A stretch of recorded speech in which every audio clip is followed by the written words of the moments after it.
Hey there. Tonight we're heading back again, way back, tens of thousands of years ago, into a time when winter wasn't a season to decorate for. It was a living threat, a force that could take everything. And yet through ice, wind, snow, and near starvation, our ancestors made it through.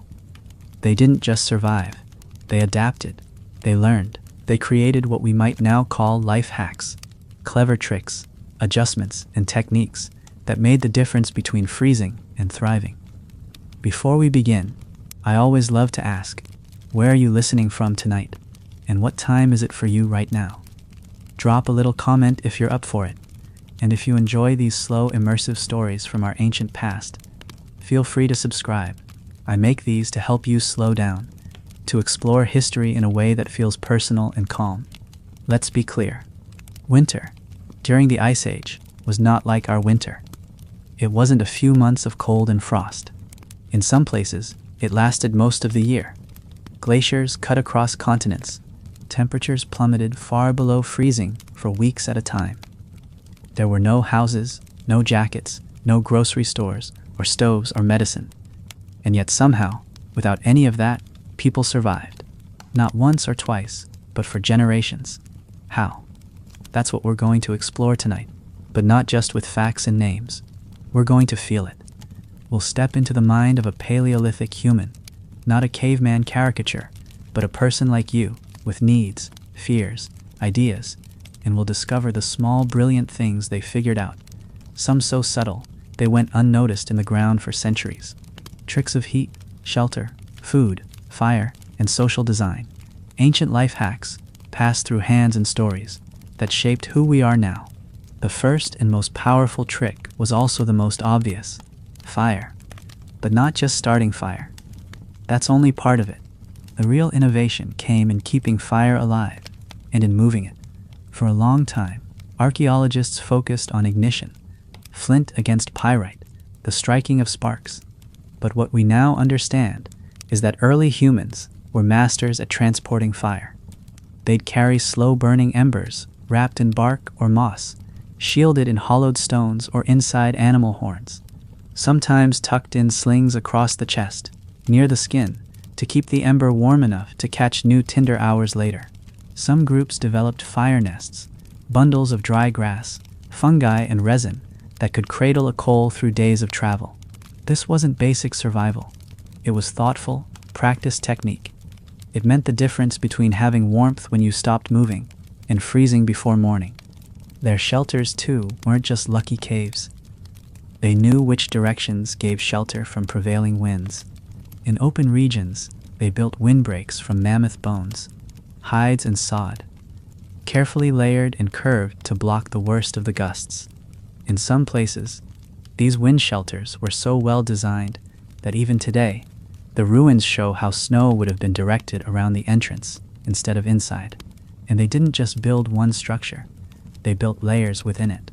A sleeping space tucked behind a heat wall, separate zones for sleeping, for storing dry fuel, and for cooking. In tents made from hides and wood, they left deliberate gaps near the top for smoke to escape, knowing full well that too much smoke meant poison, but too little heat meant frostbite. This wasn't improvisation, it was engineering. Overlooked in textbooks, maybe, but perfect examples of ancestral problem solving. Another small, brilliant adaptation was insulation through earth and ash. In regions where people stayed in one location for a while, they layered the floors of their shelters with ash from the fire, not just to repel insects, but to add insulation against the frozen ground. On top of that went dried grass, then hides, then sometimes more ash, creating a kind of ancient thermal pad. Underneath bedding, this layering kept moisture down and warmth up. In some places, charred bones were even used as embers, radiating heat long after the fire had died. And bones weren't only fuel, they were tools. Cracked femurs turned into scoops for snow, shoulder blades used as shovels. Every part of a hunted animal served a double purpose: warmth, tool, shelter, and in some cases, even insulation. These hacks didn't come from trial and error overnight. They came from observation, season after season. People noticed which trees burned hotter, which animal fat burned longer, which plants could dry wet hides without cracking them. They passed this down, not in writing, but in ritual. Children learned to rub resin on firewood to waterproof it. They learned to hang fish near smoke, not just to cook it, but to dry it for storage. These weren't hacks the way we use the word now. They were lifelines. But they also came with a kind of joy.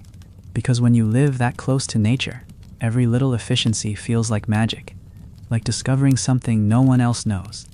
And in those moments, around the fire, tucked in warmth while the wind raged outside, our ancestors must have felt something we still crave. Safety, earned. One of the cleverest forms of adaptation our ancestors mastered wasn't a thing they built. It was something they wore. Clothing wasn't just warmth. It was survival tech, built from instinct and trial over generations. And it wasn't one size fits all. In colder regions, they didn't just wear furs. They wore layered systems of hide and fiber. The inner layer, soft, absorbent, rabbit, reindeer, or even finely scraped buckskin. Over that, heavier furs with the hair facing inward to trap warmth against the body, and the outermost layer, often oiled or smoked, to repel snow and moisture. Some garments were sewn so tightly with sinew that they formed a kind of prehistoric windbreaker. Hoods were built with extra fur around the face to create a warm pocket of breath. Even sleeves and hems were tightened with plant cord or animal gut to stop drafts from sneaking in. This wasn't crude design. It was deeply informed, anatomical protection. But perhaps even more impressive than what they wore was what they ate to keep warm. Fat not avoided, but cherished. In times when meat was scarce, it wasn't muscle that mattered most. It was fat. Marrow, blubber, brain tissue, all high in calories and insulation value. When burned by the body, fat provides long, slow energy, and crucially, it generates internal heat. People understood this, not by charts, but by generations of observation. They noticed that eating fatty meat before sleep kept them warmer through the night. They began to time their biggest meals with sunset, especially during the coldest parts of the season. In modern terms, they were optimizing their metabolism for thermoregulation. In their own way, they were running internal furnaces, fueled by fire and fat. But no matter how much they ate or wore, no human survived winter alone. One of the most powerful, invisible life hacks they had was group design. Communal sleeping wasn't optional. It was smart thermodynamics. Bodies generate heat, so groups arrange themselves based on need and health. Infants in the middle, elders against warm walls, those who could wake easily placed near the fire. These weren't just sleeping piles. They were temperature-regulating, strategically arranged units of warmth. Even during the day, the group moved as a single organism. Some gathered fuel, others guarded the perimeter, others tended tools or watched children. This constant exchange of energy, protection, and awareness allowed for micro-efficiencies, one person helping 10. And when things went wrong, a shelter collapsed, a fire went out, someone got sick, they responded not as individuals, but as a system. Another often overlooked trick was the use of ice and snow, not just as an obstacle, but as a resource. In some regions, snow was packed around shelters as insulation. It acted as a natural wall, dampening wind and holding heat. Water stored in snow pits stayed cold and clean, often shaded under rock ledges. People built small caches into snowbanks to store food for days, nature's refrigerator. When visibility dropped, they tied tanned leather strips or twisted fiber cords between structures, trees, or key landmarks, creating tactile trails in the whiteout. These weren't crude measures. They were spatial intelligence in motion. Snow wasn't just endured. It was folded into daily life, managed with rhythm and control. And then there were tools, not the kind for hunting, but for managing cold. Simple fire-hardened sticks, used to crack frozen ground for kindling, hollowed stones filled with oil and lit with moss wicks, ancient lanterns, flat bones scraped across hides to remove ice buildup. Even footwear had tricks. Layers of grass packed inside boots for extra insulation, replaced regularly to stay dry. In places like the Yana rhinoceros horn site in Siberia, archaeologists found evidence of woven mats and layered fibers. Not just primitive shoes, but full-on foot insulation crafted with thought and care. These small tools didn't get the same attention as spears or blades, but they were what made survival in freezing terrain sustainable. They kept fingers, toes, and minds from going numb. Through all of this, what stands out isn't just the resourcefulness, it's the refinement. These weren't desperate, half-working guesses. They were careful, practiced adjustments, made through observation and repetition. Our ancestors didn't stumble through winter. They met it with strategy, with an arsenal of physical, social, and environmental hacks that added up, night after night, season after season, to something that was more than survival. It was life on their terms, shaped by cold, but not defeated by it. And the deeper we go, the more we see just how clever they really were. Long before we understood circadian rhythms or deep sleep cycles, early humans had already mastered the night. One of their most underrated winter survival tricks was how they optimized rest. They didn't just crash after a long day. They built sleep into the structure of the group, the shelter, and the season. They adjusted to the darkness rather than resisting it.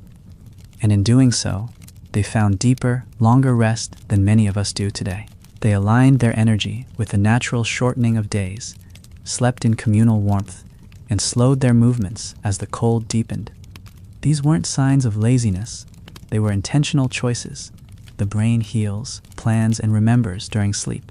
And when your world is frozen and food is scarce, mental clarity becomes just as important as physical strength. Sleep for them was medicine, and they treated it that way. During the coldest months, people adapted their routines to avoid exhaustion. They didn't push through fatigue, they anticipated it.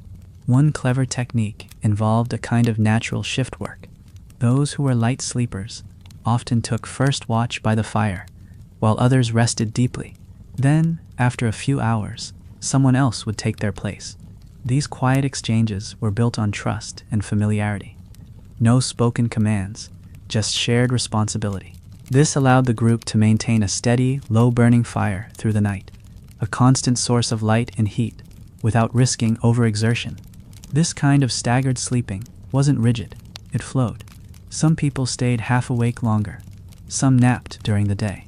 It was a rhythm of cooperation, one that gave each person the sleep they needed, without ever letting the cold win.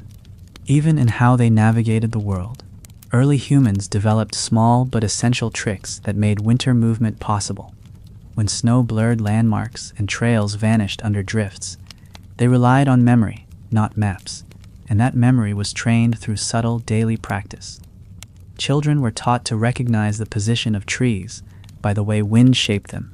Rock formations became familiar silhouettes. Sunlight angles were observed closely. At night they watched the stars, not for poetry, but for bearings. They could tell if they were veering off course just by the direction of wind against the cheek or the crunch of ice underfoot. And when storms came, they built simple trail markers, antler fragments tied to branches, patterns of stones at crossroads, broken twigs angled like arrows. These weren't complex systems. They were quiet signposts in a white, shapeless world.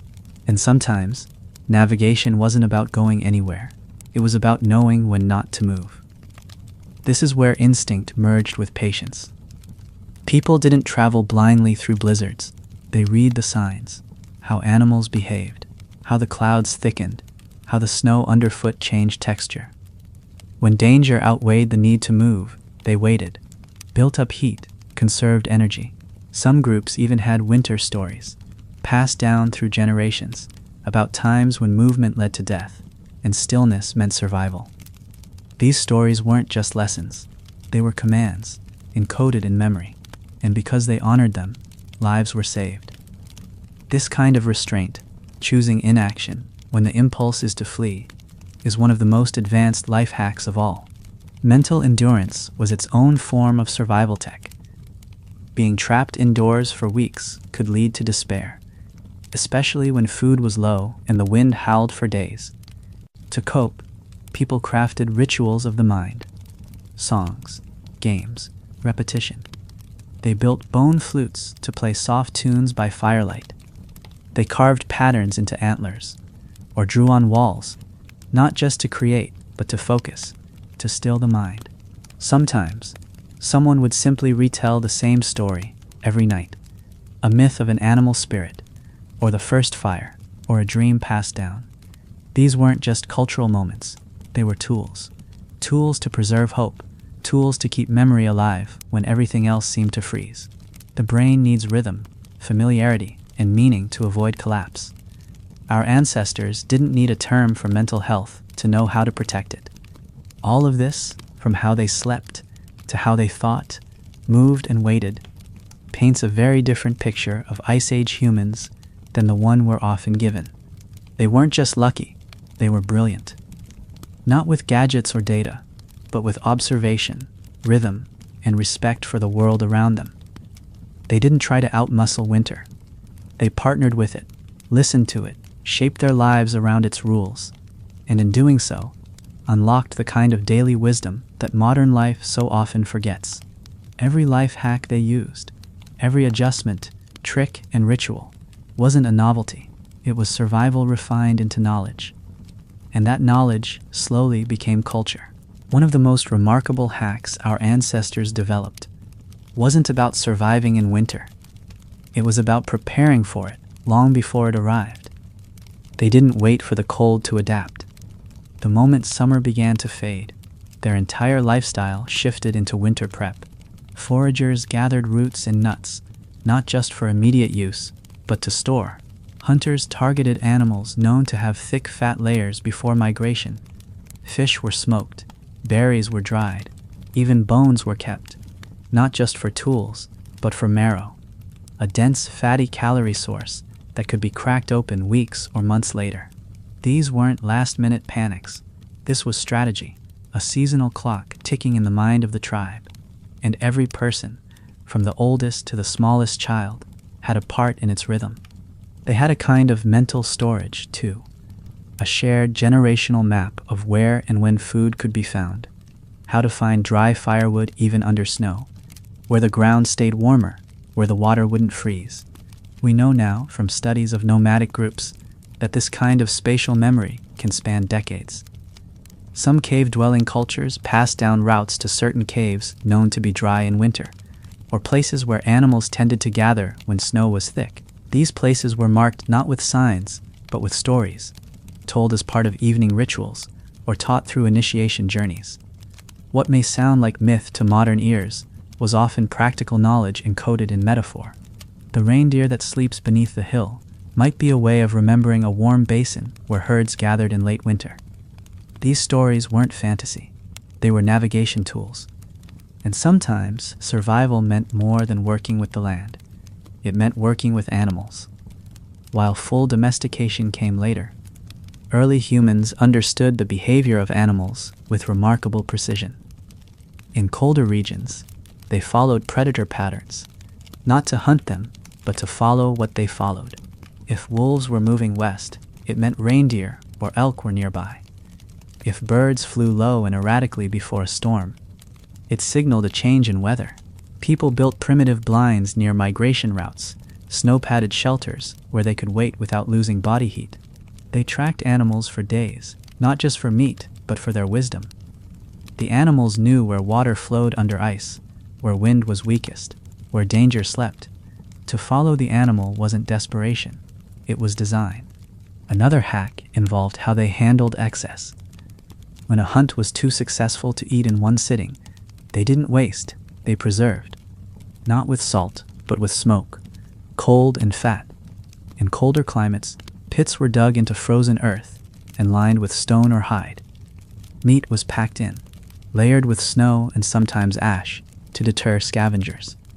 Bone grease was poured into cracks in leather to waterproof storage pouches. Organs were wrapped in skin and hung above the smoke line of fires, not only drying them, but keeping insects and rodents away. Some food was even buried under snowdrifts and marked with carved bone or wood. Early practical versions of caching that resemble what Arctic animals like foxes and wolverines do. And when times got lean, they returned to these spots, not by GPS, but by sheer memory and sensory imprint. Material preservation was just as sophisticated. Animal sinew was dried, braided, and stored for use as thread. Long tendons were stretched over stone to prevent curling. Skins were smoked in low heat to prevent mold. Even plant fibers, soaked and twisted into rope, were cataloged mentally. This one for fire starting, that one for binding spearheads. On winter days when travel wasn't possible, this is what they did. They maintained their world, their gear, their clothes, their food stores. This wasn't busy work. It was maintenance of life, learned through careful attention to decay. If you know what falls apart fastest, you learn how to prevent it. And in that observation came mastery. So much of this knowledge was invisible, not written, not drawn, just done. Repeated until it became a reflex. That's what makes these life hacks so extraordinary. They weren't tools in a kit. They were actions woven into the very shape of each day. Passed through hands and habit, again and again, not because someone told them to, but because winter demanded it, and the people who listened lived long enough to pass those tricks forward, trick by trick, fire to fire. Not every life-saving trick came from the physical world. Some of the most important hacks for surviving freezing winters were emotional, psychological, social. In a time when the nights were longer than the days, and the cold could stretch for weeks without mercy, it was the internal world that had to be managed just as carefully as the external. Fear, boredom, grief, these could take root as easily as frostbite. So people fought them, not with denial, but with ritual, with rhythm, with meaning. Night after night, they gathered around firelight, not just for warmth, but for something deeper. Stories, songs, shared silence. These weren't distractions, they were medicine, a way to pull the mind back from despair and into the steady heartbeat of the group. Laughter was a tool too, not frivolous, essential. Studies of modern hunter-gatherer societies show that humor is often used in high-stress environments to bond people together, reduce tension, and regulate emotion. It's likely the same was true in the Ice Age. Someone in every group knew how to lighten the mood when a storm had trapped them inside for 3 days. A well-timed joke, a funny impression, a playful argument with a child. These small sparks of joy acted as pressure valves. They kept the group balanced, kept fear from tipping into panic. Laughter warmed the cave in ways fire never could. And in that warmth, sleep came more easily. Resilience stayed stronger. There were roles in the group, not always formal, but deeply felt. Someone tended fire, someone kept track of food, someone noticed when the air shifted or when a cough lingered too long. But perhaps one of the most important unspoken roles was the rhythm keeper, the person who kept the daily rituals flowing even when hope wore thin, the one who always laid the hides in the same way or told the same story at the same hour, the one who quietly adjusted the space to feel familiar, even when the world outside was chaotic. These people didn't lead with commands. They led with steadiness. Their consistency was a life hack in its own right. It gave the brain something to hold on to when everything else seemed frozen and uncertain. And then there were the makers, the carvers, weavers, painters. During the long winters, when movement outside was limited, these creators turned to detail. They carved not just tools, but symbols, etchings in bone, spirals in wood, dot patterns along spear shafts. Some of the oldest cave art in the world may have been made during winters, when people had nowhere to go but inward. Art wasn't leisure, it was a tool for survival. It gave focus, meaning. It allowed people to pass long hours in concentration, easing anxiety. It gave children something to ask about. It kept the mind moving, even when the feet couldn't. When winter stripped away the outside world, creativity gave people something to build inside. Even small rituals mattered. How the fire was started each night, always with the same prayer or gesture. How food was passed around, who got the first bite, where everyone lay down. These rhythms weren't about superstition, they were structure. and structure was how you beat chaos. When the cold howled outside and the wind crept through cracks in the hide walls, those little rituals reminded people that the world still had order, that there was a way to keep going.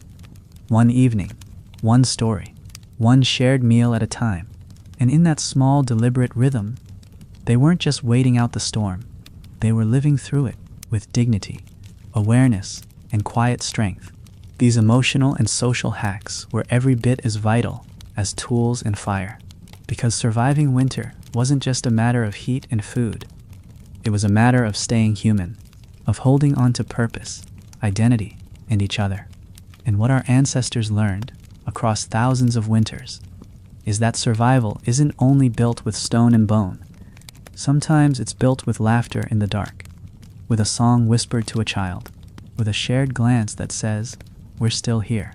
These were the soft skills of Ice Age life. Not loud, not carved in stone, but powerful and essential. Winter didn't just change the weather, it changed the body. Over generations, humans began to adapt in ways we're only just beginning to understand. Some of the adaptations were behavioral, but others were biological.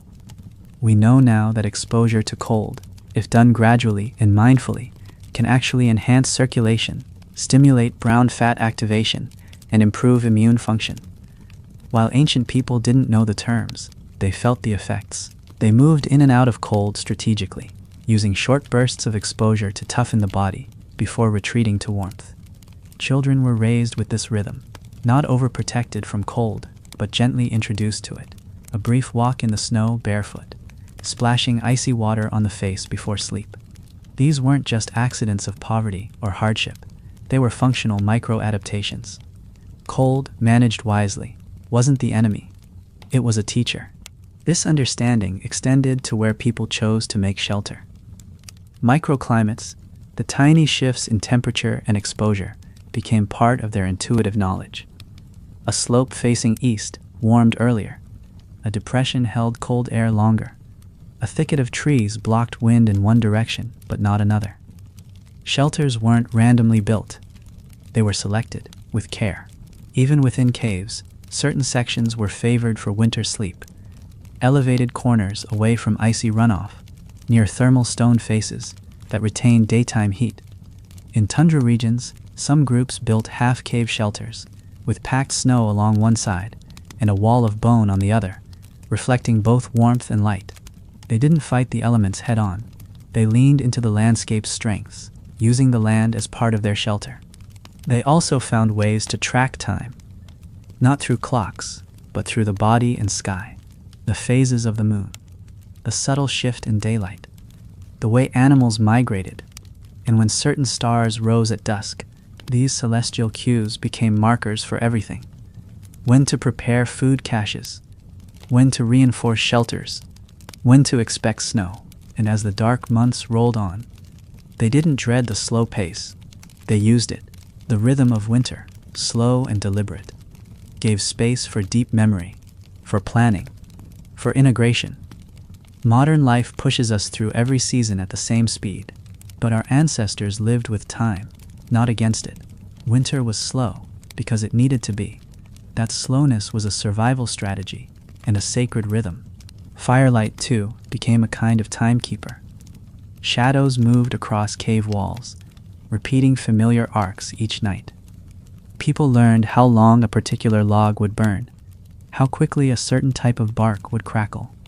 Children came to know that when the fire had burned halfway down, it was time to lie down. That when the walls turned orange-red, the story would begin. This kind of intuitive clock shaped their whole sense of night.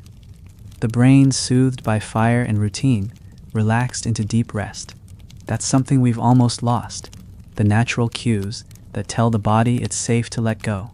But for Paleolithic people, it was woven into daily life. Light and shadow didn't just illuminate the night, they paced it. One overlooked trick was their understanding of condensation and airflow. In colder shelters, moisture from breath could freeze along the inside of a hide wall or cave ceiling, slowly dropping icicles or frost onto bedding. But people found ways to direct airflow upward, using angled skins, gaps in the ceiling, or even dry branches placed to gently deflect moisture away from where they slept. In some cases, small vent holes were cut in hides and plugged with fur during storms, then reopened to refresh the air. Without knowing the science of mold or humidity, they still managed it because they watched, they felt, they listened. Every night brought new feedback, and the shelter evolved. A piece of bark moved here, a hide replaced there. Winter was not static, and neither were they. Most importantly, they didn't rush the process. That in itself was a form of wisdom. They didn't demand that winter be over in a week. They didn't try to escape the slowness. They matched it, and in matching it, they made peace with it. That was the final, subtle life hack. Rhythm over resistance. To breathe with the season. To stretch the day.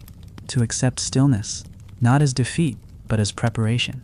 While the modern world scrambles for warmth and convenience, these ancient people found power in pausing, in listening, and in allowing the season to change them, not just the world around them.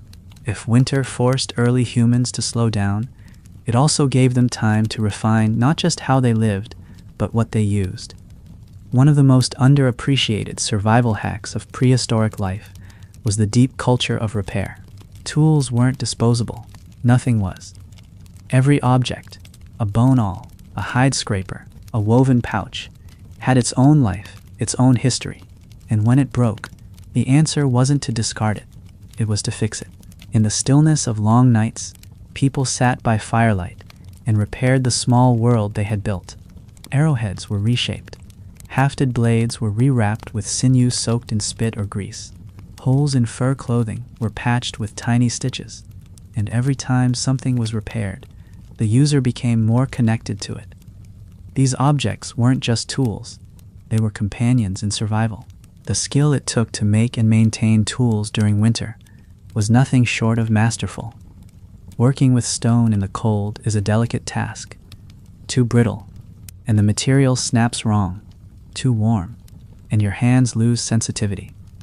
People learned to heat flint gently near fires before shaping it.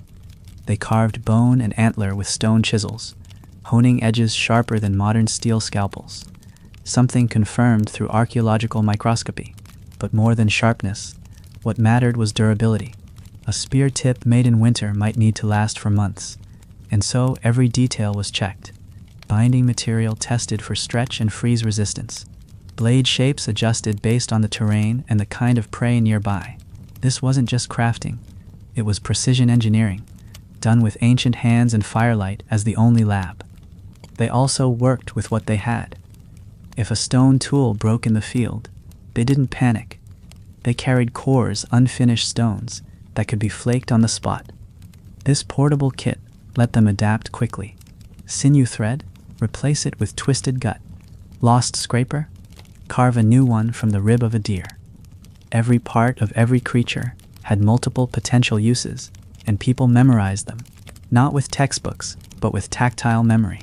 A child watching their parents slice open a frozen carcass with a sharpened bone learned which bones flexed best, which snapped, which held a lasting edge. These observations weren't abstract. They were stored in the hands, in the breath, in the repetition. Winter also demanded creativity in material sourcing. If there were no stones nearby, people dug through older campsites to find discarded flakes. If wood was frozen too stiff to shape, they warmed it near the fire and bent it gently, slowly, learning to listen to the grain. In places where plant fiber was scarce, they wove hair or strips of tendon into cordage. Some archaeologists believe they even used snow and ice as part of their tools, forming temporary molds for shaping softened resin or pinning skins in place to stretch. Every problem was met not just with effort, but with imagination. In the Ice Age, creativity wasn't a luxury. It was a survival skill. And it wasn't just about survival for the moment. People thought ahead. They crafted backup tools, stashed extras, made smaller versions for children to practice with. This wasn't wasteful, it was protective. Redundancy was a strategy. If one scraper dulled, another was ready. If a binding snapped, there was a spare. And every person in the group had a role in this redundancy, young and old, An elder might no longer travel far, but they'd sit in the warmth of the cave, sharpening points or wrapping cord. A child might be trusted with trimming sinew or softening hides. In this way, everyone became part of the repair economy, not as core, but as meaning. Because in a world where every object could save your life, caring for those objects was a sacred act. That sacredness is something we've lost in a world of cheap replacements. But if you look closely at what our ancestors left behind, the tiny etched marks on a scraper's handle, the wear patterns on a bone blade used for months, maybe years, you see something more than function. You see relationship between person and tool, between hand and purpose, between winter and the will to shape something beautiful, even when everything outside was cold and gray. That perhaps was one of their most powerful hacks of all, to turn the act of survival into something lasting, something intimate, something human. For many, the idea of winter means hunkering down, staying in one place, waiting out the cold. But for some of our ancestors, movement was the life hack. Not frantic wandering, but strategic migration. Some groups, especially in the Upper Paleolithic, learned to follow the rhythms of the season like a tide, not resisting it, but flowing with it. They understood when to stay still and when to move. As prey animals shifted south, they packed up shelters, tools, and children, and followed. But this wasn't random. These people didn't stumble into survival. They planned it. Trails were memorized, not marked. Campsites were reused and improved across years. Some were even partially buried in earth or snow for use on the return journey. In this way, mobility became insulation, not from the cold itself, but from scarcity. And moving in winter required its own set of brilliant tricks. Footwear had to be adapted. In regions with deep snow, people crafted wide, flat soles from bent branches or lashed animal ribs. Early snowshoes that spread their weight and stopped them from sinking. In icy areas, they carved tiny gripping ridges into bone soles or bound dry grass underfoot for traction. Some even placed warmed stones inside layered foot wrappings to extend time in the cold. But beyond tools, movement relied on rhythm. They paced themselves. Short bursts, slow breathing, resting in the windbreak of boulders, then moving again.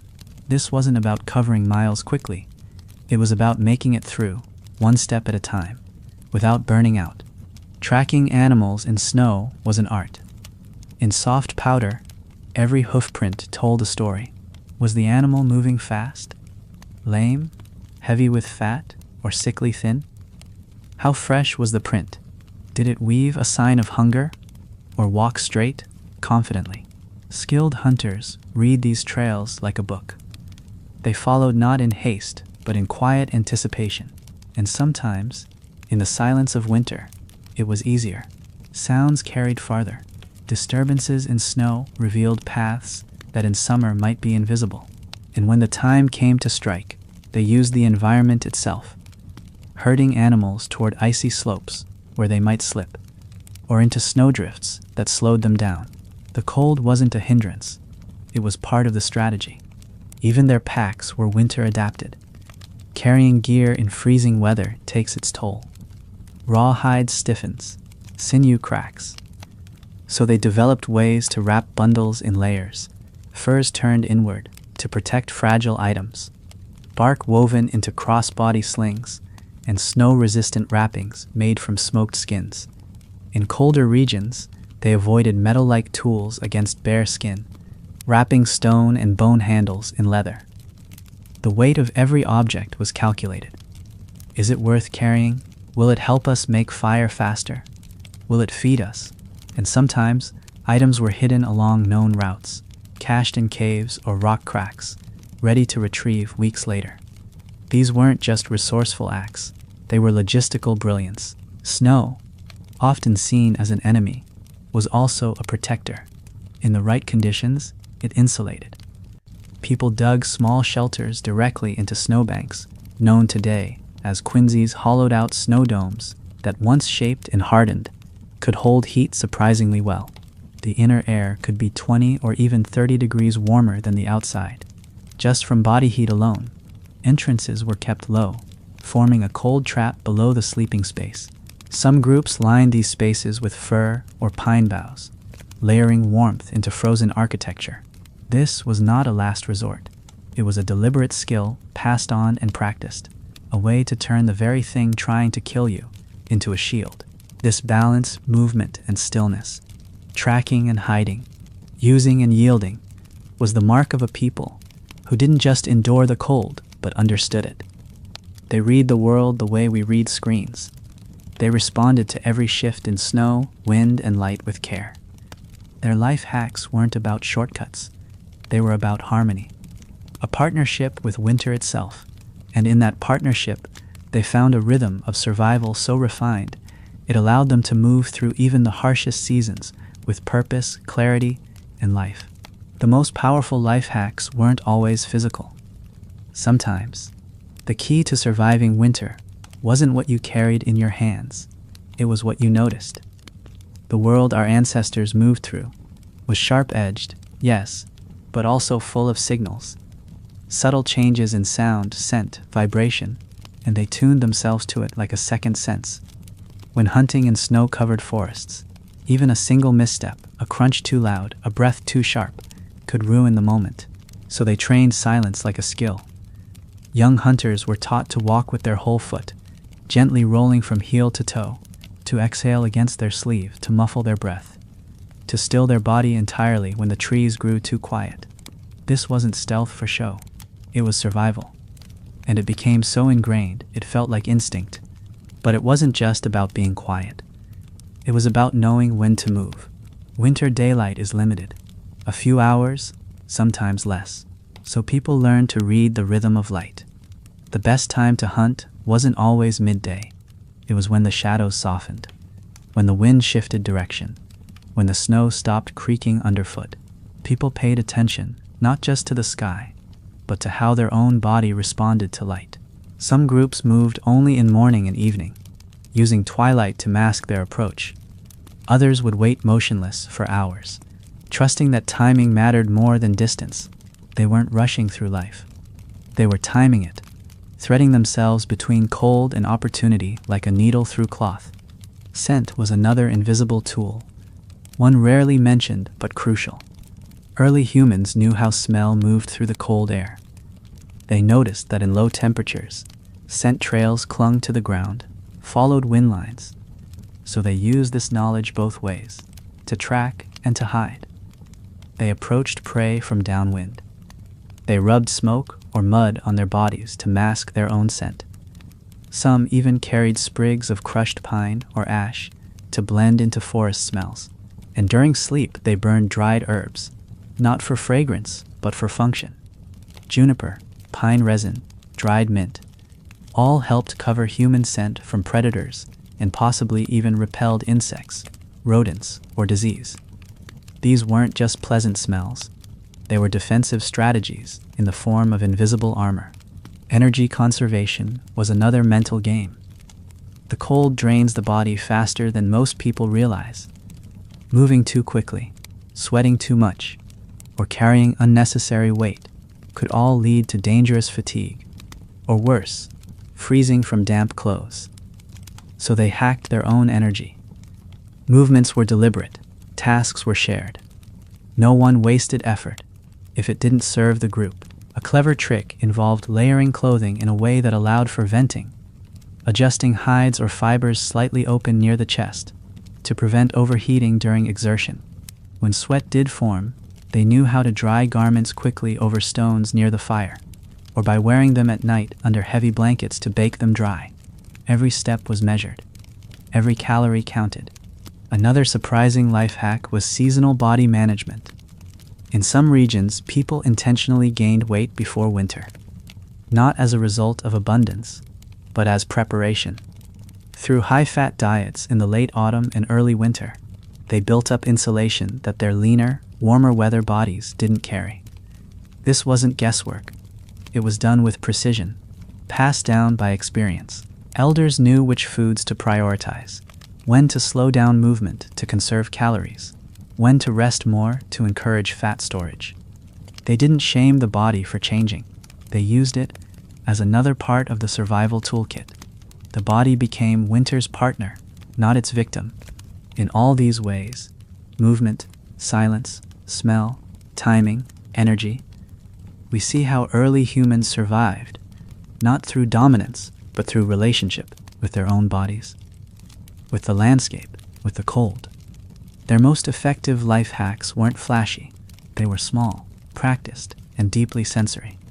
And they worked because they came not from invention alone, but from the oldest form of knowing we have, attention. As much as early humans depended on fire, tools, and shelter, one of their most essential survival hacks couldn't be held in the hand or burned for heat. It was belief. In the most dangerous, freezing months, when darkness seemed never-ending and death sat just outside the entrance, people turned inward, not just emotionally, but spiritually. They didn't see winter as a random cruelty. They named it, told stories about it, assigned it a spirit, a pattern, a place in the universe. These weren't just myths for entertainment. They were maps, emotional frameworks that helped people make sense of hardship. When you can't change the cold, you change your relationship with it. You turn it into something you can speak to, pray through, honor, or even forgive. This is why rituals mattered so much. Around the fire, in the deepest part of winter, people didn't just sit quietly, they performed. Songs were sung, chants repeated, hands painted with ochre, faces marked with charcoal, even simple movements, the placing of a bone in a fire, the arranging of food before eating, were done with intent. And that intent had power. Ritual gave structure to the unstructured, meaning to the meaningless. It carved order into the uncertainty. When snow trapped a group indoors for days, ritual didn't stop. In fact, it intensified. Morning breath rituals, naming the wind before sleeping, telling the same story of rebirth again and again, so that even children believed the world would return to green. That belief kept people going when logic would have said otherwise. Some of the oldest cave paintings we've found, deep inside frigid tunnels where no one lived, were likely created in these dark seasons. Imagine it, crawling for hours through frozen stone, breath fogging against rock, carrying a torch and pigment just to mark a bison on a wall no one else would ever see. That wasn't decoration. That was devotion. That their stories, their presence, their hands, all of it reached beyond the current hunger or frost. In making marks, they made memory, and in memory, they found strength. Spiritual hacks also helped with grief, and winter brought plenty of it. The loss of a newborn, a failed hunt, an elder who slipped in the ice. These weren't private moments. The whole group carried the weight. But instead of being crushed by it, they processed it together. They wailed, sang, lit fire offerings. They placed the dead in curled positions, wrapped in furs, sometimes with carved tokens or red ochre, not as an afterthought, but as a final act of care. That ritual wasn't just for the departed. It was for the living too. It gave structure to sorrow, wrapped it in rhythm. In this way, even loss became part of the larger pattern of the world. Death was part of winter, yes, but so was continuity. So was rebirth. We also see how belief shaped the way people interpreted luck and risk. A successful hunt after weeks of failure wasn't just food, it was a sign, a blessing, a gift from the spirits of the animals or ancestors. And so people didn't take it for granted. They gave thanks, not just verbally, but through action. Bones placed carefully, skins laid out with ceremony, fat burned in the fire with intention. These weren't superstitions in the modern sense. They were acknowledgments of interdependence, of relationship, and that relationship between the living, the dead, the animal world, and the cold itself created a worldview where nothing was random. When nothing is random, even fear has a place to go. This was perhaps the ultimate hack of winter survival, the creation of meaning. When resources are low and the body is tired, it's the mind that carries you, and the mind, shaped by stories, by belief, by rhythm and ritual, is far stronger than we imagine. These people didn't just push through, they believed through. And in doing so, they passed down something we still carry, quietly, even now. The knowledge that when the cold comes, what saves us isn't only warmth, it's connection. One of the greatest life hacks early humans ever developed didn't come from fire or tools or even hunting. It came from memory, not the kind stored in books, but the kind stored in people. The long winters were a kind of living archive, where knowledge wasn't just preserved, it was performed. While snow piled high and the world stood still, the cave or shelter became a classroom. Children listened, elders spoke, and in that quiet space, surrounded by cold and flame, some of the most important wisdom of the human species was passed down. How to stay warm, how to find food when nothing moved, how to read the wind, the snow, the stars. These weren't bedtime stories. They were manuals, wrapped in rhythm and metaphor, so they would never be forgotten. In this seasonal university, elders became libraries. A single old woman might hold the memory of a fire trick her mother taught her, who learned it from hers, going back generations. An aging hunter might know the exact slope where reindeer cross when ice thickens just so, even if he could no longer walk there himself. These elders were not sidelined. They were central. They couldn't always hunt or gather anymore, but their mind was a survival tool. Their voice was an asset, their stories, their strategies, their warnings. These were not just old habits. They were blueprints. To forget them was to risk starting over. And in the cold, there was no time to start over. Children, too, had a role to play in this exchange. From the youngest age, they absorbed everything, not in lectures, but in movement, repetition, immersion. A child watching their mother tan a hide would start with scraps, scraping a bit of fur, folding it, feeling how it changed. A boy watching his father track elk in the snow would start by learning to follow a rabbit, feeling the rhythm of pursuit in his bones. They weren't waiting to grow up. They were already part of the ecosystem of memory. And by the time they reached adolescence, much of what they knew wasn't taught, it was absorbed, breathed in like smoke from the fire, folded into the body, unnoticed. One of the more subtle, genius life hacks was the use of repetition as preservation. Important information wasn't just told once, it was repeated often, in slightly different forms, across seasons. A fire-starting method might be taught through a story in the winter, a song in the spring, a game in the summer. The same lesson, 3 ways. That way, even if one form was forgotten, the core remained. And across generations, this method became armor against loss. The Ice Age didn't offer a margin for forgetting. A single lost skill, how to trap in snow, how to boil bark, how to treat frostbite with fat, could mean death. So instead of relying on memory alone, they wove knowledge into the culture itself, into laughter, rhythm, ritual, into the daily repetition of life.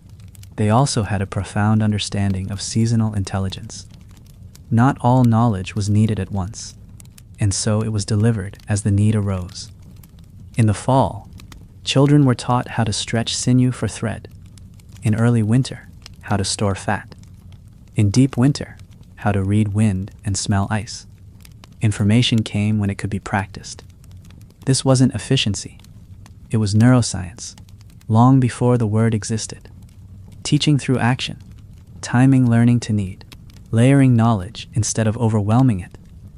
What they were really doing was building resilience, not just for one winter, but for all the winters to come. So when we think about how cavemen survived, it's tempting to picture only the physical, fire, furs, spears. But those things were the surface. Beneath them ran a current of memory, teaching, and trust that held the real power. And that current was carried by people, by voices, by hearts strong enough to remember not just how to live, but how to pass it on. That perhaps more than any tool was the life hack that saved them. If there's one thing early humans mastered better than almost any modern group, it was the art of making something out of nothing. In winter, everything became limited. Movement, food, light, heat, sound. But instead of shutting down, Ancient people opened up, not outwardly, but inwardly. The limitation didn't crush them, it focused them. The long hours of darkness, the cold pressing in, the quiet outside, all of it created a kind of creative vacuum, and in that vacuum, ingenuity flourished. Some of their most elegant tools, most refined crafts, and cleverest survival strategies were born in stillness. When you can't do everything, you learn to do something extraordinarily well. This principle, turning scarcity into innovation, played out everywhere, without new supplies constantly flowing in. People had to rethink what they already had. A broken spear wasn't lost. Its shaft could become a tent peg. Its stone tip could be reshaped into a scraper. If a hide was too stiff to use for clothing, it might be turned into a windblock, or cut into strips and woven into a mat. This process of repurposing wasn't occasional, it was constant. People didn't throw things away. They gave them second, third, and fourth lives. Even the scraps of the scraps were saved. Charred bone bits became fire starters. Ash from burned wood was mixed with animal fat to create a basic antiseptic. Scarcity didn't limit their creativity. It forced it. The same thinking applied to sound and communication. In the depths of winter, when movement was difficult and storms could isolate people for days, the human voice became precious. Talking too loudly could carry outside a shelter, drawing predators or alerting rival groups, so communication changed. People whispered, gestured, signed, even subtle shifts in body language, the way someone adjusted their hide covering or sat closer to the fire, communicated mood, need, and warning. These weren't invented as formal systems. They emerged naturally, slowly, refined over hundreds of winters, and they worked. Whole conversations could happen without a word. Children learned these cues before they could speak. This silent fluency, born of necessity, was one more invisible life hack, shaping a language of survival. Color, too, had a place in the winter toolkit. Even in an icy world of whites, grays, and browns, early humans brought in pigment. Red ochre, charcoal black, white chalk, yellow from clay. These weren't just for art, they were functional. Ochre was rubbed on skin to protect from windburn and possibly parasites. Charcoal lines on tools or clothing acted as identification. Which blade was used for what task? Which hide belonged to whom? In snow-blind conditions, people may have painted the tips of weapons or tools for quick location. Color became a code of ownership, of ritual, of utility. It may seem minor, but in a world of few resources, a splash of color was also a psychological lift. Something warm, something chosen, a visual sign that life could still be beautiful, even in the hardest months. And then there was improvisation, the art of the on-the-spot solution. A torch that kept going out in snow. They added extra resin to the head and bundled bark tighter. A hide that froze overnight. Someone slept with it, tucked near their chest to soften it again. Ice too thick to crack for water? A fire was lit close enough to warm the edge without flooding the shelter. This wasn't luck. It was practice. The mind, trained by years of problem solving, began to see materials differently. A root wasn't just a root. It was binding, fuel, nutrition, or bedding. A pile of snow wasn't just an obstacle. It was structure, insulation, or camouflage. They didn't look at the world for what it was. They looked at it for what it could become. This mindset, the ability to look at the smallest scrap and see 10 uses, was perhaps one of humanity's earliest forms of true intelligence. It wasn't about mastering tools. It was about mastering perspective. Winter didn't reward brute strength. It rewarded flexibility. The willingness to adapt, reshape, repurpose, and imagine. That mindset forged in silence, in snow, in the quiet firelight of a long, cold night, is the very thing that brought us through the cold over and over again. It's easy to imagine ancient humans as purely reactive, responding to snow, wind, hunger, fire. But what made them exceptional wasn't just their resilience, it was their sensory precision. Every sense they had was sharpened, trained, and trusted. In modern life, our senses are dulled by walls, screens, and artificial light. But for them, the body was the first and finest tool. Winter didn't suppress the senses.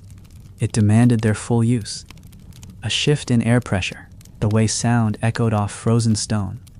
A faint musk on the wind, signaling prey or predators. These signals, invisible to most of us today, formed the basis of real-time decision-making. Every movement they made, every fire they lit or step they took, began with the senses. Take smell, for instance. Most people associate it with food or danger, but in the deep cold, early humans used smell to judge space and time. They knew the scent of snowmelt, of different types of bark when burned, of animal spoor weeks old. They could walk into a cave and tell, by the scent of the air, whether an animal had recently sheltered there, or whether the cave was drying out, warming slightly, safe to use. Even their relationships with each other were scent-informed. The smell of smoke in someone's hair, the bitter tang of fierce sweat, the deep, fatty scent of food on another's breath. These weren't distractions. They were data. Each sniff told a story. Sound, too, was everything. In a frozen world, silence is never really silent. The way wind whistles through a narrow pass, the sudden snap of a tree branch far off in the dark, the muted crunch of snow under weight. Is it one person or three, animal or human? Even the way one's own breath echoed in a cave gave clues. Children were taught to sit quietly, to listen with more than their ears. Some groups would hum low tones around fire rings to test how sound traveled, mapping the interior of their shelter with vibration alone. Others would listen to how fire crackled. A quick pop meant dry wood. A hiss meant hidden moisture. These were not guesses. They were practiced, lived-in sensory systems. And then there was touch, perhaps the most refined sense of all. In the cold, bare skin becomes a warning system. Fingers taught people what snow is safe to walk on, what stone is ready to nap, which hides are too frozen to fold. They worked with numb hands, yes, but they also developed ways to keep feeling. Massaging fingertips, holding stone tools under the armpit before use, warming sinew with breath to test flexibility. People knew the difference between frostbite and chill, long before anyone could name the cells involved. They monitored the texture of their own skin as a survival check. Was it dry, cracked, too pale? Was the nose raw from cold or soft with blood flow? These weren't just observations. They were diagnostic tools. Taste, too, played a subtle role. In times when water could be frozen and food scarce, people paid attention to taste in ways we forget. The sourness of spoiled meat, the bitterness of certain roots, a sign of toxicity or frost damage. Fat that tasted sweet meant freshness. Blubber with a rancid note was a sign to avoid. Even snow had meaning, clean and sharp from the open ground, dull and chemical from near old campsites. Children were taught to taste small amounts of unknown materials and to spit quickly if something was wrong. The tongue became a tester, a gatekeeper, not just for enjoyment, but for protection. These sensory life hacks weren't accessories. They were essential. In a world where every small detail could mean life or death, early humans honed their senses to the sharpest edge. They didn't just survive by reacting to cold or fire or storm. They felt their way forward, one scent, sound, texture at a time. And in doing so, they built a kind of body intelligence that modern life has tried to replace with tools, but never fully matched. The brain was powerful, but the skin, the nose, the tongue, the ear, those were the first survival systems, and they worked. No one survived winter alone. That was one of the deepest truths our ancestors understood. In a season where the wind could flay skin, and a single broken bone could mean death, group structure became one of the greatest life hacks of all. But this wasn't about authority or formal rules. It was about roles, about understanding the balance of strengths and limitations within a small community, and using that awareness to distribute pressure, decision-making, and care. In Ice Age life, Leadership wasn't about barking orders. It was about knowing when to speak, when to watch, and how to move the group forward as a single living organism. Different people played different roles, not always based on age or gender, but on skill, temperament, and attention. Some were scouts, those with sharp eyes and quick feet, who could navigate ice-crusted ridges without losing their way. Others were firekeepers, the ones who could coax flame from wet tinder and knew how to make coals last the night. There were listeners, those who paid attention to the wind, the snowpack, the tone of animals nearby. And there were peacemakers, the ones who kept tensions low when hunger or fear made emotions burn hot. These weren't assigned like jobs. They emerged, over time, through pattern and presence, and in the middle of deep winter. That natural order created something rare: trust.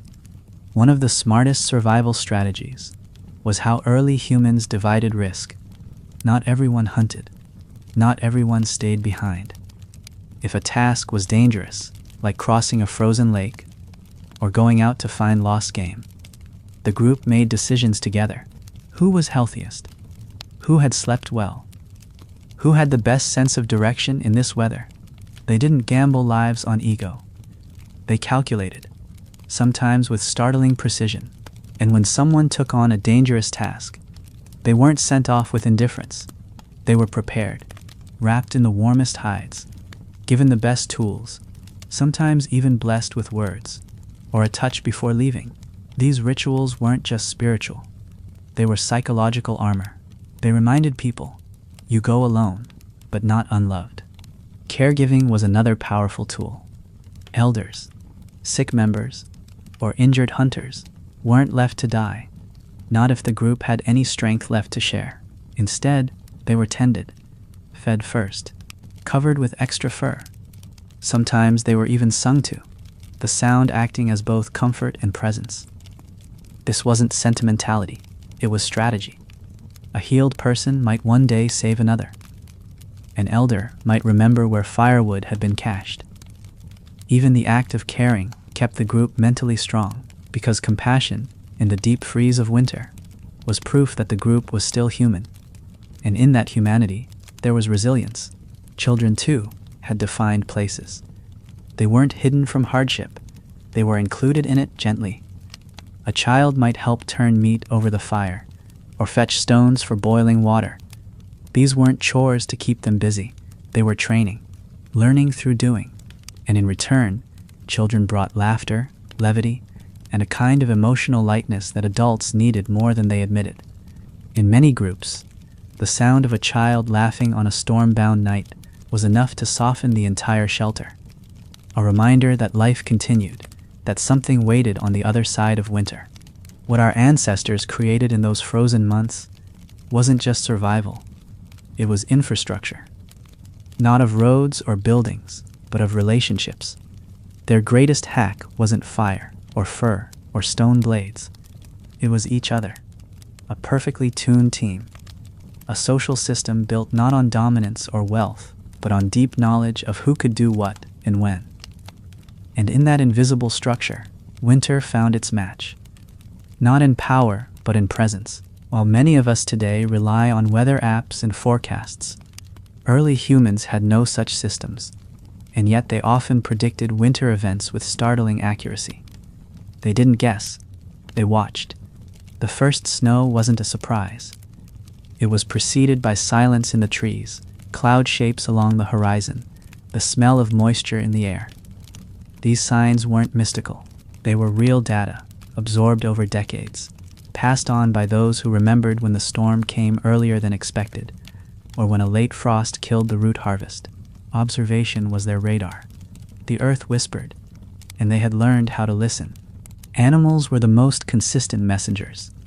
If birds suddenly vanished or flew lower than usual, it often meant an atmospheric shift. If hares grew their white coats earlier than expected, it signaled an early freeze. Rodents collecting extra nesting materials, that meant a long winter. Our ancestors didn't just notice this, they charted it in the language of memory. A grandmother might say, "The birds have left before the third moon," and that would mean something to everyone. It would trigger action. firewood gathering, shelter reinforcement, fat preservation. These behavioral shifts became early warning systems woven into daily life. The cold didn't take them by surprise because they let the world warn them. Snow itself was a language, not just its presence, but its texture, sound, and pattern. A light, dry snow with squeaky crunching underfoot told them the air was sharp and moisture was low. Heavy, wet snow that bent branches under weight meant warmth was coming, but possibly also danger of slush floods or roof collapse. They read the slope of snowdrifts to understand wind direction. They touched it to test whether it would hold body weight or collapse under pressure. In mountainous regions, they even watched for faint cracks in the surface, signs of potential avalanches. These weren't instincts, they were practiced skills, tuned by necessity and passed from eye to eye. The stars helped too. In parts of the world where long winter nights dominated, the sky became a seasonal clock. The rise of certain constellations marked turning points: when to retreat, when to venture, when to expect the return of warmth. Even cloud cover patterns were studied. A ring around the moon, a moon halo, meant ice crystals were in the air and snow might follow. They had no telescopes, but they had time, attention, and patience. And those combined offered a vision far beyond chance. Tracking wasn't just about prey, it was about risk. People looked at how wolves moved not only to find food, but to avoid competition. They read the paths of animals that could sense snowstorm pressure better than any human. If caribou clustered near cliff edges, it meant they sensed something humans couldn't. So humans adapted, changed routes, waited a day longer. These weren't superstitions. They were collaborations with the natural world. Early humans didn't see themselves as separate from nature. They saw themselves as a part of the same nervous system, and so they reacted not just to their own needs, but to the broader patterns around them. This attentiveness was one of their sharpest weapons. The ability to look, listen, and respond to the world with precision, not force, gave them an edge no blade could match. In the coldest places on Earth, where survival hinged on getting it right the first time, our ancestors didn't gamble. They read the signs. And in those signs, they shaped a life not of constant crisis, but of adaptation, harmony through hyper-awareness. That's how they made it through, not just with warmth, but with wisdom. In the depths of winter, food wasn't just about staying alive. It was about staying human. Our ancestors didn't treat meals as quick solutions to hunger. They treated them as events, as moments of light and warmth in the long dark. And that approach, slow, intentional, communal, was one of the greatest life hacks of all. Even when food was scarce, they found ways to stretch it across time, across memory, across spirit. They didn't just eat to survive the cold. They built survival into the very act of eating. One of the most clever strategies was timing. They didn't eat big meals at random. The biggest, fattiest meals were often eaten before nightfall, not just for warmth, but because sleeping with a full stomach helped preserve energy and raise core body temperature. High-fat meals, seal, mammoth marrow, roasted fish skin, were carefully portioned and often shared in silence, sometimes with ritual gestures. People knew how long a piece of meat would last in the body. They understood, without words, how fat digested slower and provided longer warmth than plant matter. In the cold, metabolism mattered, and these early people timed their meals like clockwork, not by numbers, but by rhythm. They also manipulated how food was prepared to maximize its value. Roasting wasn't just for flavor. It broke down fibers in meat, making digestion easier. Bone marrow was often warmed gently, then consumed directly, or mixed into other foods to stretch its calories. Starches, like cooked roots or dried berries, were pounded and rehydrated with melted snow or animal fat to create thick, filling pastes. Some groups even made a kind of early broth by boiling bones in hide pouches using hot stones, extracting nutrients that would otherwise go to waste. These techniques weren't luxury, they were science. Kitchen chemistry, developed without any lab but the fire. Even the act of eating was ritualized. Meals weren't grabbed and rushed through. They were circled around, passed hand to hand. And in some cultures, the eldest always ate first, not because they were stronger, but because they carried the memory of previous winters. Their survival was the tribe's memory. Other groups fed children first, placing the future ahead of the present. Each choice had meaning. These rituals, repeated night after night, gave the group a sense of continuity, of order. And in the middle of a storm, that order was more nourishing than any meat. It was a reminder that they were not just surviving, they were together. Food was also a tool for emotional regulation. Sweetness, when found in honey, in berries dried months earlier, in the rare frozen apple, wasn't just a treat, it was a balm.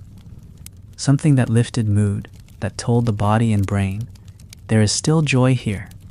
Early humans learned to savor, to save the best pieces for a particular moment, to create anticipation.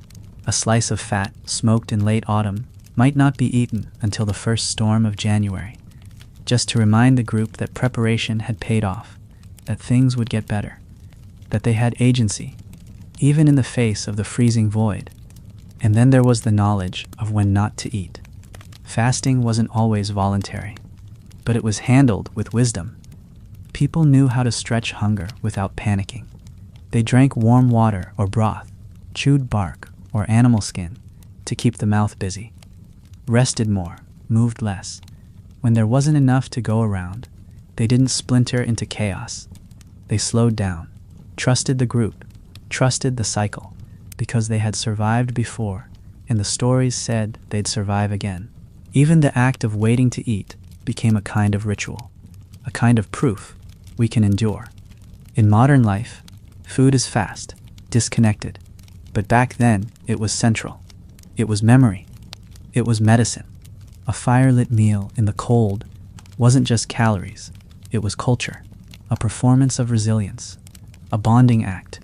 And in every bite, whether shared or stretched or saved, our ancestors fed more than their bodies.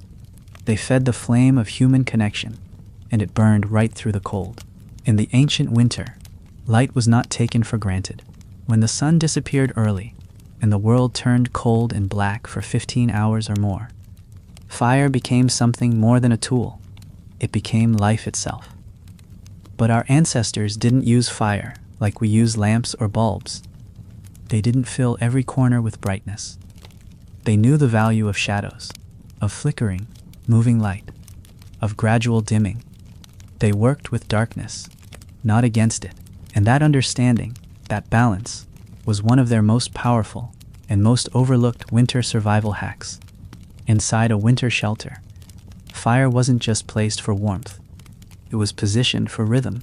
A central fire cast light in every direction, creating a kind of natural room without walls. People gathered close, not because they were cold, though they often were, but because that glowing circle of light was a signal. This is the time for togetherness. When the fire dimmed, it wasn't immediately stoked. The group let the light fade gradually. That dimming, that softness prepared the body for sleep. It signaled safety, calm. Modern research tells us that flickering amber light lowers cortisol and boosts melatonin. Our ancestors didn't need a study to know that. They felt it every night, through their bones. They also crafted portable light. Bundles of dry bark, pine resin, or even animal fat wrapped in plant fibers created torches that burned slow and steady. But torches weren't waved around recklessly. They were used to light small corners, to check on a sleeping child, to examine tools, to softly guide a path to the cave mouth for a late-night look at the stars. In some regions, stone lamps filled with rendered fat were set on flat rocks, their flame burning blue and gold, gentle and near-silent. These were not floodlights. They were breathing lights, small warm pulses that moved with the people, never fighting the dark, but threading through it like a whisper. Darkness itself was not feared. It was part of the cycle. While predators did roam at night, shelters were reinforced, and sentries sometimes just a wakeful elder, listened to the outside world as others slept. This shared vigilance gave the group peace. People learned to sleep in layers, not just physically, but socially. Some stayed awake longer, others rose before dawn. No one slept alone, unless by choice. In this way, the group remained present, even in unconsciousness, and the dark no longer felt like isolation. It felt like a pause, a quiet cocoon for the mind and body to rebuild. Stories were often told by low firelight, not high drama, but soft circular tales. No sharp endings, no screams or terrors, just gentle memories, origin stories, or the sound of someone singing a wordless melody that lulled children to sleep. These firelit narratives were one of the earliest forms of what we might now call guided meditation. They didn't distract from the cold, they wrapped around it, reminded everyone that there was a rhythm beneath the frost, a steady drumbeat of survival that had never stopped. And when the flames burned low, the last voice would fade, not with the end, but with silence, a closing of the loop. In this way, light and dark were carefully curated, not turned on or off, but phased, modulated. Fire wasn't just for cooking or heating. It was for regulating the emotional and biological tempo of the group. Light brought attention. Shadow brought rest. Together, they carved a daily cycle that helped the body know what to do and when, even in a world without clocks. And in this balance, early humans found peace. In the most chaotic season of all, they created an atmosphere of intentional calm and taught their minds how to survive, even when nothing moved outside but the wind. When winter locked the world in ice, staying still could be dangerous, not just because of the cold, but because of what stillness did to the body. Blood slowed, muscles stiffened, joints ached, but instead of fighting this with intense physical effort, early humans developed seasonal movement, not exercise in the way we know it today, but intentional, habitual motion, short bursts of activity, warmth-keeping stretches, slow rituals that kept circulation flowing and limbs nimble. In a season where resources were conserved, this subtle kind of movement became one of the most essential life hacks of all. Stretching was deeply embedded in daily winter life, not formal routines, but woven into tasks. When someone reached to scrape a hide or stir a fire, they extended their back, opened their arms, squatted low. These movements weren't random. They were maintained on purpose. People paid attention to how their bodies felt. If a knee throbbed, they wrapped it in warm hides. If a shoulder tightened, they slowly worked it through its range of motion near the fire, using heat to soften resistance. There were no mirrors, no trainers, no anatomy charts, just observation, feedback, adjustment.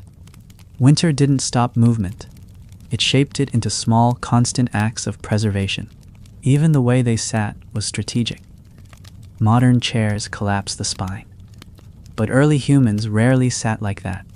They squatted, kneeled on hides, or leaned into tree trunks and cave walls in positions that preserved alignment and core warmth. Squatting wasn't passive, it was active, with glutes and thighs engaged, ready to rise at any moment.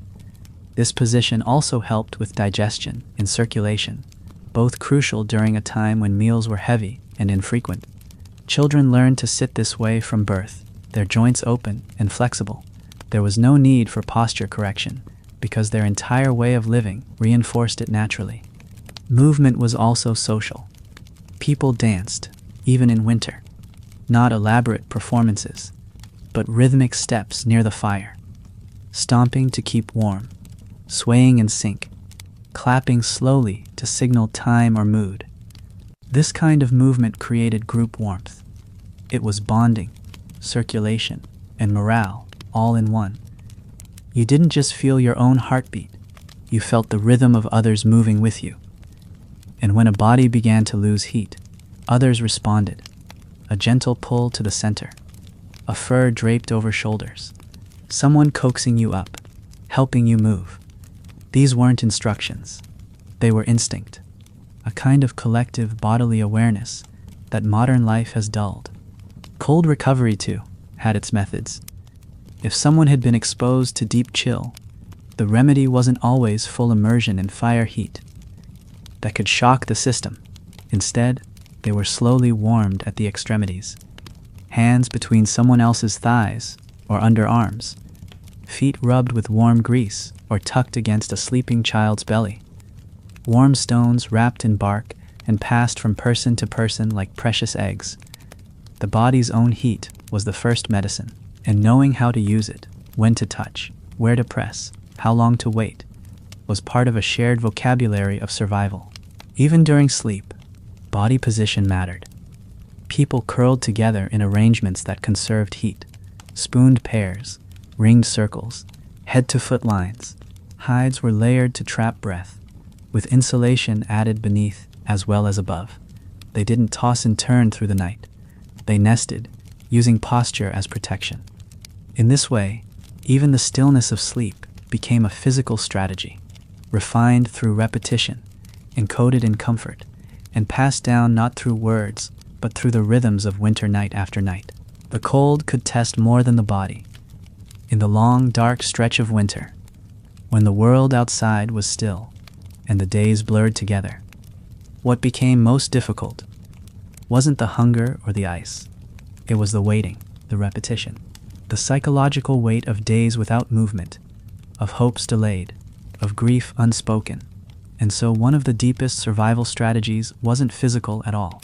It was emotional architecture, a structure built from ritual, rhythm, play, memory, and meaning. Because in order to survive the cold, early humans had to survive themselves. Boredom in the modern world comes from overstimulation, but in the Ice Age, it came from stillness, and it was dangerous. It could lead to tension, to depression, to the kind of psychological fatigue that eats at your will to keep going. To fight it, our ancestors created narrative time. They didn't measure hours. They measured stories. A day wasn't just a day. It was the day we rewrapped the spear, or the evening we sang the old bear song. Stories stretched time, gave it texture. Every night by the fire wasn't just another repetition. It was a new chapter in a group novel, told in glances, laughter, small achievements. The brain was fed even when the belly wasn't. Humor was another hack. Subtle, warm, sometimes dark, but deeply human. A well-timed joke about a clumsy fall in the snow. A face made behind a sleeping elder. A whispered imitation of the wolves outside. These weren't just distractions. They were pressure releases. In the compressed space of a shelter, tension had nowhere to go unless it was disarmed. Children were natural at it, pulling faces, turning tasks into games. But even adults learned to hold things lightly, to laugh, not because life was easy, but because laughter kept the walls from closing in. It reminded them that they were still choosing joy. Even now, even here, touch was a language all its own. In a world where words were sparse and silence often necessary, comfort came through contact. A hand on the shoulder while sharing meat. A lean of heads in sleep. A warm palm on a chilled back. This wasn't only affection, it was affirmation. A sign that you were still part of the group, still worthy of warmth. When someone was grieving, they might not be spoken to directly, but they would be held, wrapped in an extra fur, fed without being asked, their pain acknowledged through presence, not interrogation. The cold isolated, but humans found ways to close the gap, again and again. Another subtle form of emotional endurance was the sharing of tasks, not out of necessity, but out of empathy. If someone had grown too tired to prepare their own food or stretch their limbs near the fire, others stepped in, quietly, without fanfare. These acts created a bond beyond survival. A system where everyone felt watched, valued, remembered. That kind of social safety net didn't just preserve bodies, it fortified minds. It gave people the will to care for themselves because they had seen themselves cared for. It turned winter from an individual struggle into a shared experience, one where no one had to bear the whole burden alone. In this way, early humans survived emotionally, not through escape, but through presence, through rhythm, through slow rituals, and shared sound, and touch, and time. They didn't distract themselves from the winter. They moved inside it, together. And in doing so, they passed down not just knowledge, but emotional memory, a silent wisdom. You are not alone. We've been here before, and we made it. So much of how we imagine prehistoric survival is focused on extremes: raw hunger, sharp tools, roaring fires in dark caves. But what truly carried early humans through the bitterest winters wasn't any single invention. It was integration, a way of seeing the world not in parts, but as a whole. The fire wasn't just heat, it was a light source, a storyteller, a healer. The fur wasn't just clothing, it was memory, inheritance, comfort. Food wasn't just fuel, it was community, intention, ritual. Everything they did was layered. Every life hack they developed came from understanding that the body, the mind, and the environment were never separate. They were one. They lived through the cold, not by bracing against it, but by folding themselves into it, moving when it was time, still when it was wise. They read the world with senses we've almost forgotten: the way a branch snaps, the pattern of frost near a cave mouth, the silence of animals before a storm. They understood how to wait, how to prepare in small, smart ways, how to trust in rhythms that are older than language. And perhaps most of all, they knew how to take care of one another. That was the thread that wove every survival trick together: togetherness. In those ancient winters, every night spent beside a fire, every circle formed in the dark, was a promise, a kind of whispered contract between people. I'll look after you tonight. You'll look after me tomorrow. No one makes it alone, and no one has to. That quiet agreement, spoken in gestures, laughter, silence, was what kept the fire of humanity lit, because even when resources ran low, even when frost carved its way into their bones, they still reached out, they still shared, and in that reaching, they created the warmth that truly mattered. We are not so different now. We may have electric heat and insulated walls, endless food and light at the flick of a switch, but in moments of deep quiet, in sleepless hours, or cold nights, or times of doubt, we are still looking for the same things: connection, rhythm, warmth, something soft to hold on to, something ancient to trust. And the lessons left behind by those early humans are still here, waiting to be remembered. Be still when needed, move with care, watch the wind, honor your fire, and above all, take care of each other. So as you lay there now, maybe listening with eyes already heavy, I hope you feel a little closer to them, to those who came before, who watched the stars shift through the black sky, and held their loved ones close, who didn't know if spring would come, but prepared for it anyway, who sat by firelight and sang quietly into the dark, not knowing who would hear, but singing all the same. Thank you for spending this time with me. If you've made it this far, I'd love to know where in the world are you listening from, and what time is it there as this story winds down. Leave a comment if you're awake, or just let your thoughts drift if you're not. Don't forget to subscribe if you'd like more long, gentle journeys like this one. There are so many stories waiting to be told, and I can't wait to share the next one with you. Until then, rest well, stay warm, and remember, you carry the fire.